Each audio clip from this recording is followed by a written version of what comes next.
Hello everyone, అందరూ ఎలా ఉన్నారండి? బాగున్నారా? మీ అందరూ బాగుండాలని ఎప్పుడు కోరుకుంటానండి.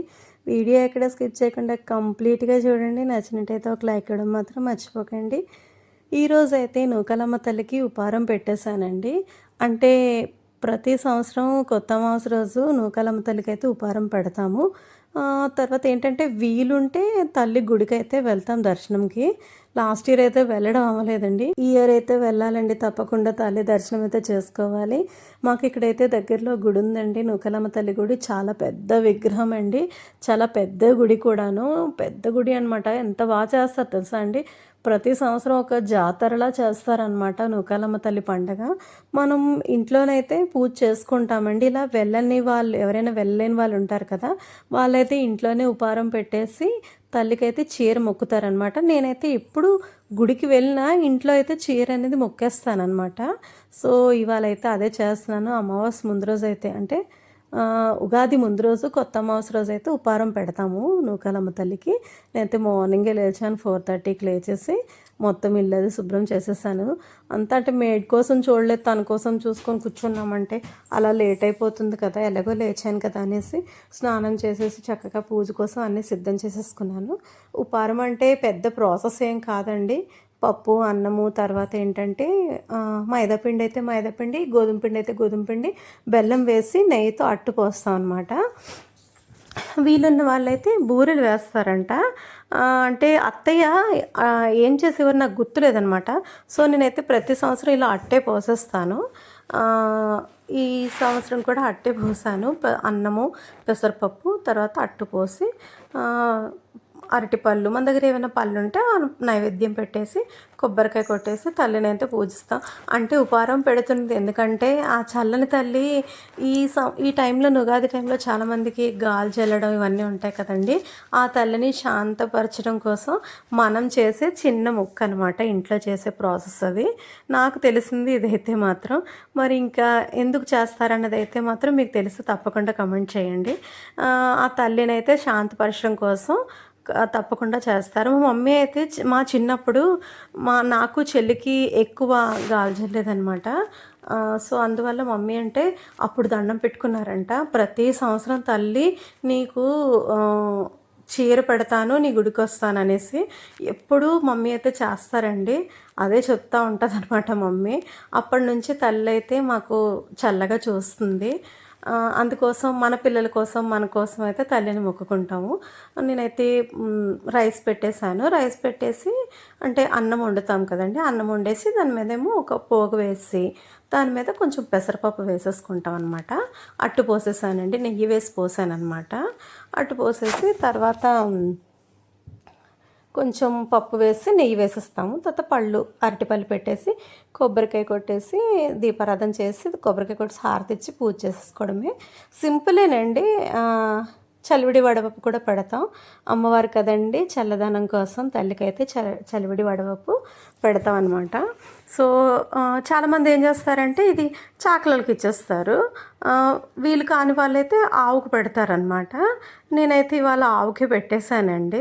కరెక్ట్ టైంకి వచ్చిందండి, చక్కగా రాగానే పెట్టేశాను. పాపం ఆకలితో ఉన్నట్టుంది, చక్కగా తినేసిందండి.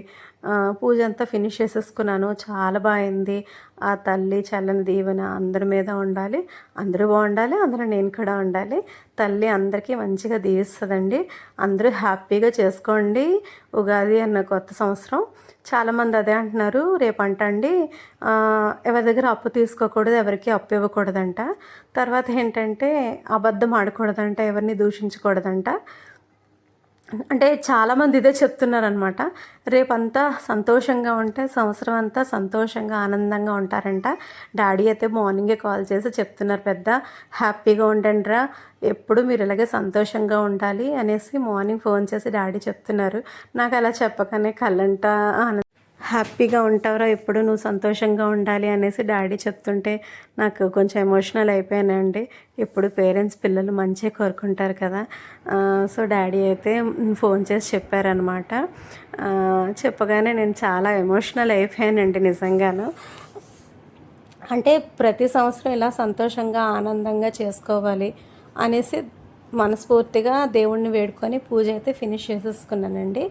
మంచిగా మనసు నిర్మలంగా ప్రశాంతంగా పూజ చేసుకుని అనుకోండి, ఆ డే అంతా చాలా పాజిటివ్ వైబ్స్ అయితే వస్తాయి కదా. అదేవిధంగా పూజ అయితే ఫినిష్ చేస్తాను. ఆ తల్లిని మనస్ఫూర్తిగా వేడుకున్నాను. అంటే చీర అనేది చూపిస్తామని చెప్పాను కదండి, నేనైతే ఆ చీర తీసుకున్నానంటే చీర అయితే చాలా బాగుంది. కలర్ కాంబినేషన్ నేను యూట్యూబ్లో తీసుకున్నాను, ఎస్ఎల్ఎస్ ఫ్యాషన్లో తీసుకున్నాను అనమాట. చాలా బాగుందండి శారీ అయితే మాత్రం. మమ్మీ ఏం చేస్తారంటే ఇంట్లో చూపిస్తారు, గుడికి కూడా వేరే చీర తీసుకొని వెళ్ళి చూపిస్తారనమాట. అదే అంటున్నారు నాతోటి, ప్రతి సంవత్సరం 2 చీరలు కుదురుతాయి ఏంటో తల్లికి అనేసి. నన్ను సాయంత్రం వెళ్ళండమ్మా గుడికి, చాలా బాగుంటుంది, జాతరది బాగా చేస్తారనేసి అని అంటున్నాను. కానీ పాపం మమ్మీకి ఏంటంటే మేడ్ రావట్లేదు. మమ్మీకి కూడా కాశీ వెళ్ళొచ్చిన తర్వాత కొంచెం ఒంట్లో బాగోట్లేదండి, పాపం బాగా వీక్ అయిపోయారు కదా. సో ఓపిక ఉంటే వెళ్తాను అని అన్నారనమాట. సరే పూజ అంతా ఫినిష్ చేసేసాను. ఎంత బాగుంది కదండి, చక్కగా తల్లిని స్మరించుకొని పూజ అంతా చక్కగా ఫినిష్ చేసేసుకున్నాను. దీపారాధన చేసి ఉపారం పెట్టేసి కొబ్బరికాయ కొట్టేసి మొత్తం పల్లవి నైవేద్యం పెట్టేసి పూజ చేసేసుకున్నానండి. చాలా మనసు ప్రశాంతంగా అనిపించిందండి. అంటే మనం మేడ్ కోసం చూడటం, తను రావడం లేటు, మనకి చాలా చిరాకు రావడం, అవన్నీ కాకుండా మార్నింగే లేచి ఇల్లంతా మాప్ చేసేసుకున్నాను. మాప్ చేసి పూజ చేసేసానండి. తర్వాత మీకు ఇంకో మంచి రెసిపీ చెప్దాం అనుకుంటున్నాను. ఇది నేను నైట్ చేశానండి, సూపర్గా వచ్చింది తెలుసా అండి, ఫస్ట్ టైం చేశాను. పాలక్ కార్న్ రైస్ అనమాట. ఎలా వస్తుందో అనుకున్నాను కానీ ఎక్సలెంట్గా వచ్చిందండి. మీరు ఎప్పుడైనా సరే సడన్గా పిల్లలు పాలకూర ఇవి తినడానికి ఇష్టం లేదు అన్న వాళ్ళకైతే తప్పకుండా చేసి పెట్టండి, ఇష్టంగా తింటారు. ప్రాసెస్ సింపుల్గా చెప్పేస్తాను, వెంటనే మీరు ట్రై చేయండి. చాలా సూపర్ రెసిపీ అయితే మాత్రం. ముందుగా బాండి పెట్టుకొని ఆయిల్ వేసుకున్నానండి. ఉల్లిపాయ సన్నగా తరుక్కొని దాంట్లో అల్లం ముక్కలు, పచ్చిమిర్చి, జీలకర్ర వేసుకోవాలి. ఉల్లిపాయ కొంచెం వేగిన తర్వాత పాలకూర చిన్నగా తరుక్కోవాలన్నమాట. ఈ చిన్నగా తరుక్కున్న పాలకూర మంచిగా వేగుతున్నప్పుడు మనం కార్న్ ఉంటుంది కదండి, స్వీట్ కార్న్ అనేది తీసుకొని అది వేసేసుకుంటాము. ఈ రెండు మంచిగా దగ్గరగా అవ్వాలన్నమాట. అంటే చాలామంది పిల్లలు పాలకూర అది అంటే లీఫీ వెజిటబుల్స్ తినడానికి ఇష్టపడరు కదండి. అలాంటి వాళ్ళ కోసం అయితే ది బెస్ట్ రెసిపీ అని చెప్పుకోవచ్చు. చాలా యమ్మీగా వచ్చిందండి. వేడి వేడిది అలా చేసుకొని తింటే ఇంకా దానికి సైడ్ మనకి కర్రీ కూడా అవసరం లేదు, అంత టేస్టీగా వచ్చిందండి. అంటే నేను ఫస్ట్ టైం చూసాను, పాలకూర ఉంది, కార్న్ ఉంది, వీటితో ఏవైనా రెసిపీస్ ఉన్నాయేమో అని సెర్చ్ చేశాను. సెర్చ్ చేయగానే నాకు ఇది కనిపించింది. చూస్తేనే చాలా టెంప్టింగ్గా ఉందన్నమాట, భలే అనిపించింది. దీంట్లోని సీక్రెట్ ఇంగ్రీడియంట్ అయితే ఒకటి ఉందండి, సాంబార్ పౌడర్ అయితే వేసుకోవాలండి. అబ్బా ఏమి టేస్ట్ అండి, నిజంగా వేడి వేడి తింటుంటే భలే అనిపించింది. ఇప్పుడు దగ్గరగా అయిపోయింది కదండి, దీంట్లో సరిపడా ఉప్పు, తర్వాత కారము కొంచెం, తర్వాత కొంచెం మిరియాల పొడి వేసుకొని సాంబార్ పౌడర్ కూడా వేసేసుకోండి. ఇప్పుడు ఈ పాలకూరలో వాటర్ ఉంటుంది కదండి, ఈ వాటర్ అంతా దగ్గరగా అయిపోయిన తర్వాత సాంబార్ పౌడర్ వేసుకోవాలన్నమాట. చూసారా, 1 స్పూన్ వేసానండి. ఈ సాంబార్ పౌడరే ఈ డిష్కి అయితే మంచి టేస్ట్ని అయితే ఇస్తుందండి. Super yummy recipe, easy recipe. ముందుగా రైస్ నేను కుక్ చేసి పక్కన పెట్టేసుకున్నానండి. ఈ ప్రాసెస్ అయిపోయిన తర్వాత రైస్ వేసేసుకోవడమే. అబ్బా ఎంత బాగుంది తెలుసా అండి. లాస్ట్లో కొంచెం ఒక గీ వేసుకున్నాం అనుకోండి, అబ్బబ్బా ఎంత భలే అనిపించింది టేస్ట్ అయితే మాత్రం. ఒక్కొక్కసారి అనిపిస్తుంది ఇలా సింపుల్గా చేసేసుకొని కుక్ చేసుకొని ఫాస్ట్గా, మన కుకింగ్ కూడా ఫాస్ట్గా అయిపోద్ది, టేస్ట్ డిష్ తిన్నామన్న హ్యాపీనెస్ కూడా మనకు ఉంటుంది కదండి. చాలా బాగుందండి రెసిపీ అయితే మాత్రం. పిల్లలు చాలామంది ఇష్టపడరు కదా ఈ స్వీట్ కార్న్, తర్వాత నార్మల్గా బాయిల్ చేసి తినడానికి ఇష్టపడతారు, కానీ ఇలా రైస్లో తినడానికి అంతగా నచ్చదు కదా. ఇలా రెండు మిక్స్ చేసి పెట్టండి, ఎంత హెల్దీయో, చాలా టేస్టీ కూడానండి. లాస్ట్లో దించే ముందు మాత్రం ఒక స్పూన్ గీ వేసుకోండి. అబ్బా చాలా టేస్టీగా వచ్చిందండి రెసిపీ అయితే మాత్రం. వెంటనే మీరు కూడా ట్రై చేయండి, ఎలా వచ్చిందో నాకు కమెంట్ సెక్షన్లో కమెంట్ చేయండి. చూసారా ఎంత కలర్ఫుల్గా టేస్టీగా సూపర్ రెసిపీ అయితే రెడీ అయిపోయింది. మీరు కూడా వెంటనే ట్రై చేయండి, ఎలా వచ్చిందో నాకు చెప్పండి. లాస్ట్లో చెప్పాను కదా, ఒక స్పూను గీ వేసుకోవాలి. నేనైతే మ్యాక్సిమం ఎక్కువ గీ యూజ్ చేస్తానండి, ఆయిల్ కన్నా గీ బెటర్ కదా, హెల్త్ వైజ్ చాలా మంచిది.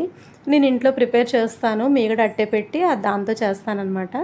చాలా భలే వచ్చిందండి. అలాగ మంచిగా కలిపేసుకొని మనం దాని మీద మూత పెట్టేసుకున్నాం అనుకోండి, వేడిగా అలా తీసుకొని తింటే సూపర్. లంచ్కి కానీ, బ్రేక్ఫాస్ట్కి కానీ, ఈవినింగ్ టైం పిల్లలకి స్నాక్గా కానీ ది బెస్ట్ రెసిపీ అని చెప్పుకోవచ్చు అనమాట. సూపర్ యమ్మీగా వచ్చింది. నచ్చినట్టయితే తప్పకుండా లైక్ చేయండి. ఇక్కడతోనైతే నా వీడియోని ఎండ్ చేస్తున్నాను. మరో మంచి వ్లాగ్తో మీ ముందుంటాను. నా ఛానల్ కొత్తగా చూసిన తప్పకుండా సబ్స్క్రైబ్ చేసుకొని పక్కన ఉన్న బెల్ ఐకాన్ ప్రెస్ చేస్తారంటే నేను పెట్టే వీడియోస్ అన్ని మీకు నోటిఫికేషన్గా వస్తాయి. లైక్ చేయడం మాత్రం మర్చిపోకండి. మీ ఫ్రెండ్స్ అండ్ ఫ్యామిలీ మెంబర్స్కి షేర్ చేయండి. Bye friends, take care, see in the next vlog. Thank you for watching.